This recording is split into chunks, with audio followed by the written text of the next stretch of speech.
Армысыздар, құрметті тыңдаушылар. Назарларыңызға іс құжаттарын құру бойынша практикум пәнінен бейне сабақты ұсынамыз.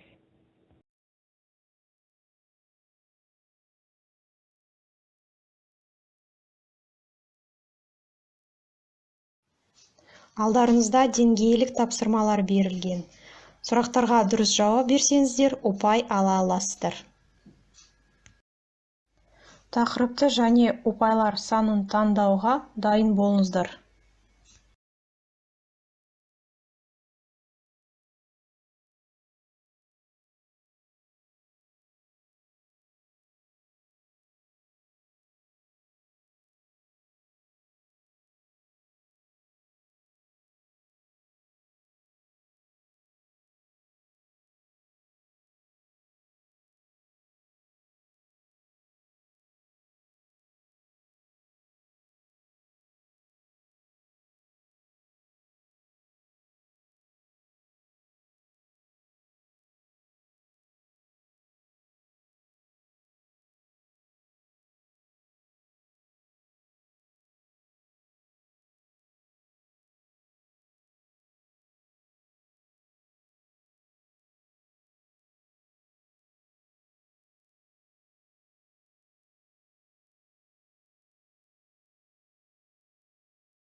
Бүгінгі сабақтың тақырыбы сөйлеудің функционалды стильдері, сөйлеудің ресми қағаздар стилі, оның ерекшеліктері.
Келесі тапсырма Вен диаграммасын толтыру.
Сабағымыздың келесі кезеңі топтық жұмысты ұйымдастыру.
Әке, берші мен де ойнап көрейін.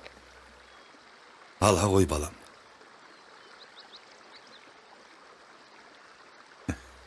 Менікі неге жөнді етпейді? Әй, балам ай. Қане?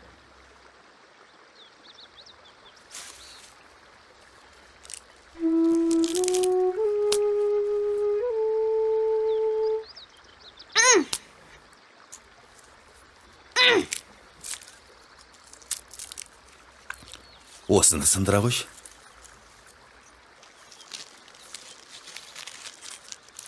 Күшке сал. Сындыр кәне.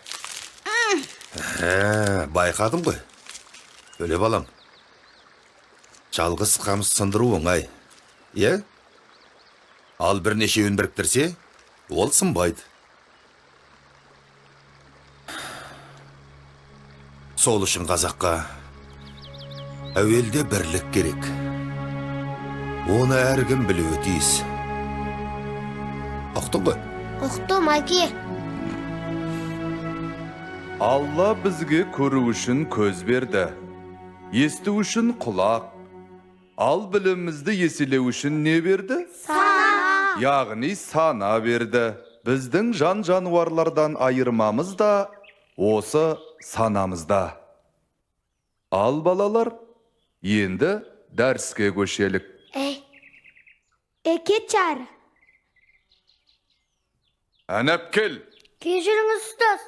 Енді қайталанбайды. Доғар, тәртіпті бұзғаның үшін саған 3 түре. Жоқ, ұстаз, дүрелмай-ақ қойыңызшы.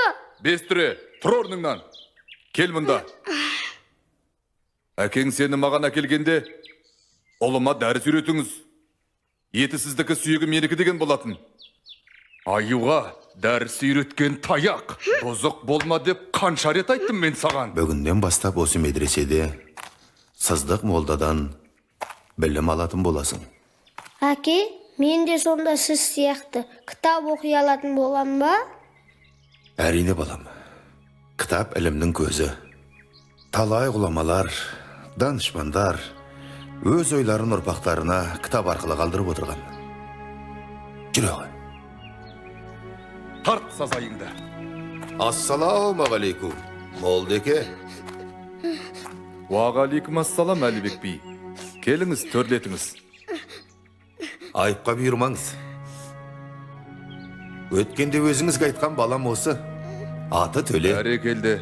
Отыра ғой балақай. Бар орныңа. Балам қатарынан қалмасын деген ниет қой біздікі. Алдымен бір Аллаға. Сосын өзіңізге тапсырдым Молдеке. Жарайт биеке. Наспынкам Төле. Анап кел. Ал балалар, дәріске көшелік. Эй.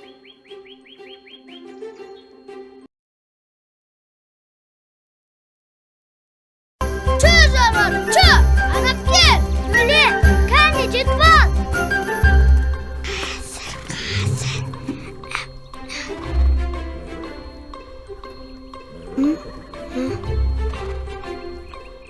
Қазір бұлай.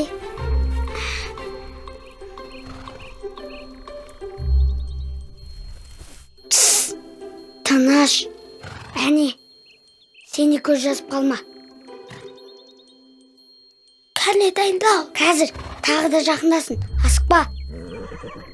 Әне, шықты.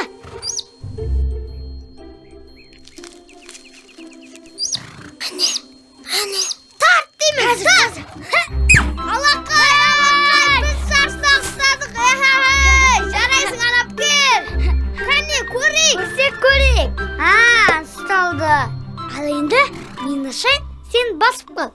Жоқ, мен ашайын, сен ұста. Қорқып тұрсың ба не? Жоға, бірақ түстеп алса қайтемін. Жарайды. Сен аш, мен басып қалайын. Жарайды, ашайын. Кетті! Ұста! Қарап кел! Ұста! Ясына, кіріп кетпесін. Қабая қашып кетті. Кетсе кете берсін. Төле, анап кел! Төле, сен әкең шақыртып жатыр. Не үшін? Айт! Қарасай батыр келе жатыр. Жүріңдер! Қарасай батыр? Кеттік, Төле!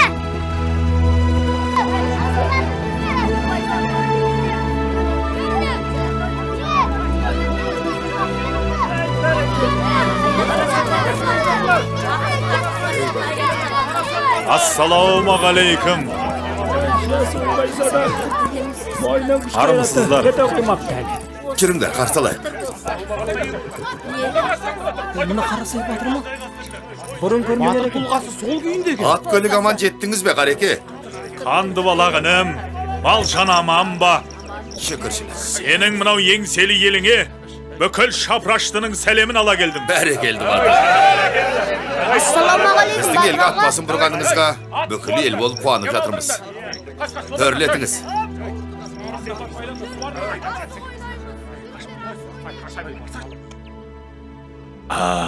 Қареке, мынау балам Төлеш. Осы сөз құдыретін түсіне алар ма екен? Өзіңіз де ел жұртты аузына қараталар ма екен? Әлібек, дегенін ақ байқағанмын. Тіл көзім тасқа. Олайын деп тұрған балаға құсайды. Жанарының сұсы бар. Батыр деген барақ, екі қатынның бірі табат. Би деген құт, әлуде бірі табат. Азақ, жүрегі түкті білегі мықтыларға кенде емес. Бірақ соларды бастайтын арыстарымыз аз болып тұрған жоқ ба? Балаң, би болсын. Айтқаныңыз келсін.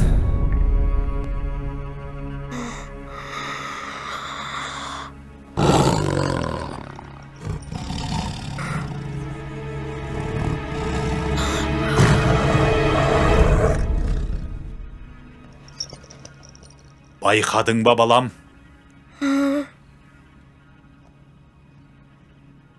Қареке, түсінбедім. Не сұрадыңыз? Әлібек, балаң тегін адам болмайды. Қолыңды жай. Би бол. би болмасаң би түсетін үй бол. Бір рудың ғана емес, бүкіл елдің данасы бол. Топ бастайтын дуалы ауыз дарасы бол. Әумин. Әумин.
Төлеш, бүгін ерте тұрыпсың ғой. Батыр аға, маған да қылыштасуды үйретіңізші. Қылыш деймісің? Мен де сіз сияқты батыр болғым келеді. Бәрекелді. Үйретем. Әлі ақ батыр боласың.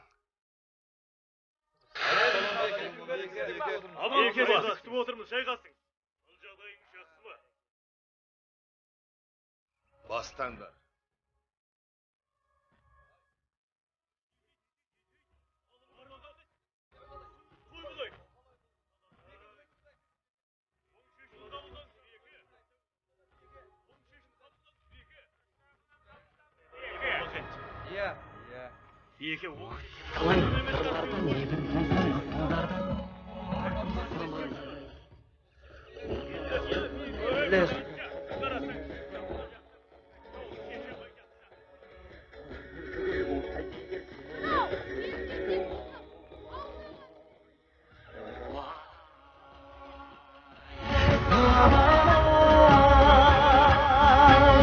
Дұшпандарын таптай білген батырлардың басын қосып заман-ай, тұлғасына топтай білген дала заңы баба заңы заман-ай, аралына топтай білген қазағының төлемей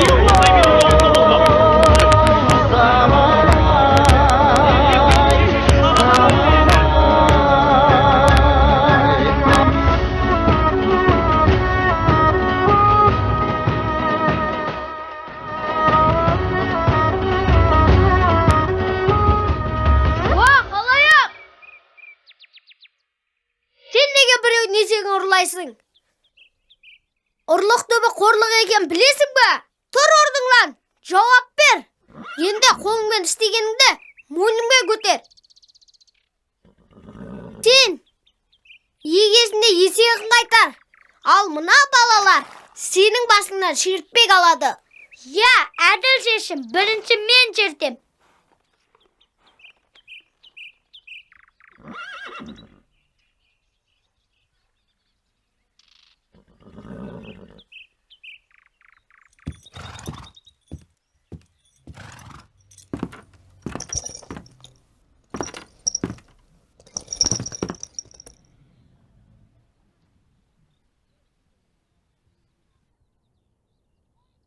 Иә, айтар уәжің бар ма? Неге ұйықтап қалдың? Таң ата бере көзім ілініп кетті биеке. Кінәмді мойындаймын. Айыптымын. Кешірімді менен емес. Мына елден сұра. Құдайға шүкір, ел аман, жұрт тыныш. Бірақ жау жоқ деме. Жар астында деген. Саған сеніп, шарт ұйқыда жатқан елге дұшпан шабуыл жасаса, қайтер едік? Қапыда қалсақ, Жалғыздың кесірі жүзге тиет. Сондықтан сенің жазаң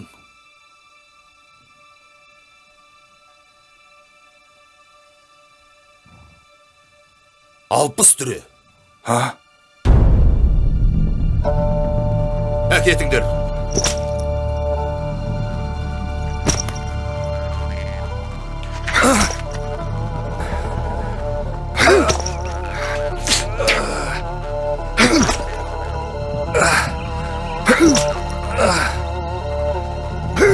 Тым қатал кеткен жоқсың ба, Әлібек би?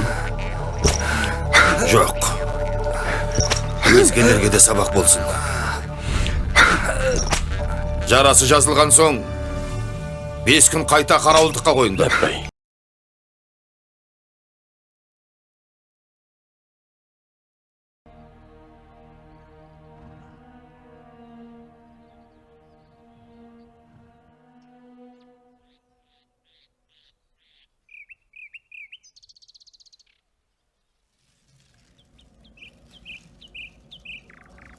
Жоңғарларға қарсы алға! Кеттік!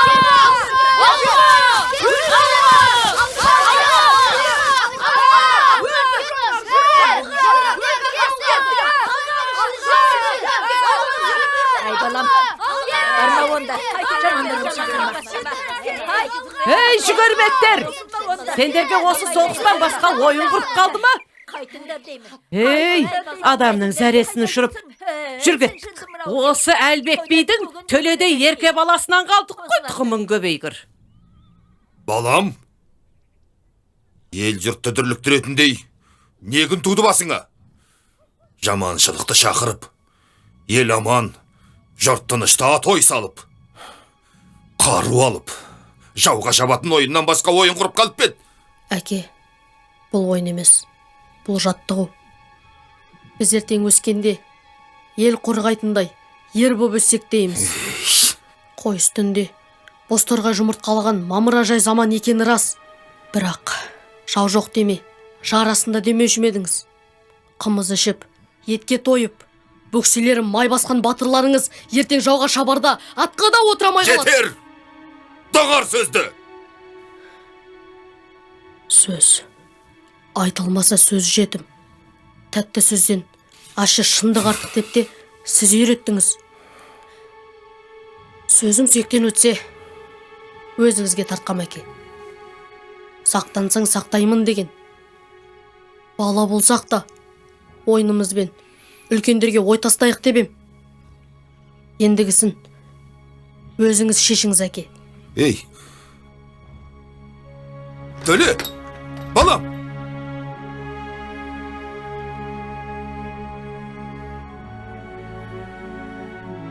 Қалмен! Құлағым сізде байеке. Батырларды жинаңдар. Тездет! Құп болады. Ия, батырлар. Қолға қару ұстамағалы қанша болды? Жау шапты деген хабар жетті ме? Әлде жылқыларыңызды барымталап кетті ме? Жау шапса хабаршы жіберетін құдалар емес. Тұтқиылдан қапыда тиет. Бүгін маған мына төле балам үлкен бір ой тастады. Ойын баласы болса да ойындағысын айтты. Расында да томағасын сыпырған қыран құстай дүрсілкінбесек болмас. Дұрыс айтады. Қанда жатып тот басқан қылыштарымызды қайрайық. Дұрыс Жөн айтасыз. айтасыз. 5 қаруды сайлайық. Дұрыс айтасыз биеке. Белге бекен байлайық. Дұрыс. Дұрыс. Ел қорғауды ойлайық. Бәрекелді. Дұрыс, бәрекелді. Әлібек би жөн айтады. Дұрыс. Әскери дайындықты қайта қолға алайық. Қосай батыр. Бұған асық атпаған жастарымызды соғыс өнеріне баулайық. Жөн айтасыз. Алыстан аңдыған жауларымыз біздің қарбаласымызды сезбеуі керек. Сіздің айтқаныңыз жөн. Мен де қарап жатқан жоқпын. Балаларды баулысақ, ертең ел қорғаны болар, батырлар шығады емес пе? Әлбетте Қосай батыр, жөн сөз. Олай болса, Алла жар болсын батырларым. Аумин. Ынтымағымызға көз тимесін. Айтқаныңыз келсін. Елімізге жау тимесін. Айтқаныңыз келсін, биеке. Айтқаныңыз келсін.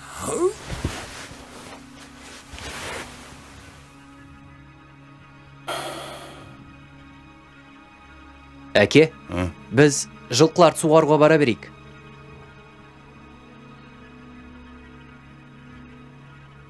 Төлеш, құлыным, мен енді саған мал бақ демеймін. Малға, шаруаға, мына ағаң өте бай деймін. Ал сен менімен бірге дау шешуге барасың. Ел алдында сөз сөйлеуге машықтан. Мұндайда сөз құдіреті керек.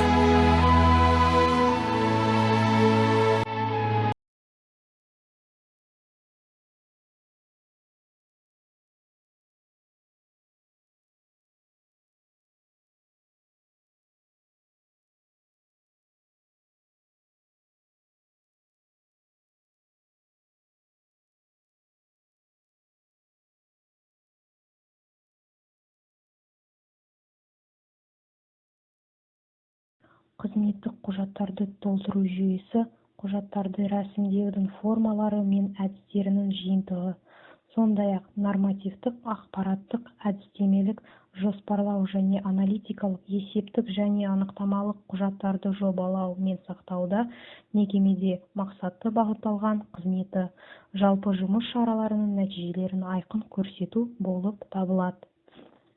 Ендеше баянаттың үлгісін қарастырып көрелік. Баянатты түсініп оқып, тілдік ерекшеліктерін анықтау деген тапсырма беріледі.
Үй тапсырмасын жазып қойыңыздар. Сөйлеудің ресми іс-қағаздар стиліне мысал келтіріп, мәтіннің стильдік және тілдік ерекшеліктерін анықтап көрсету.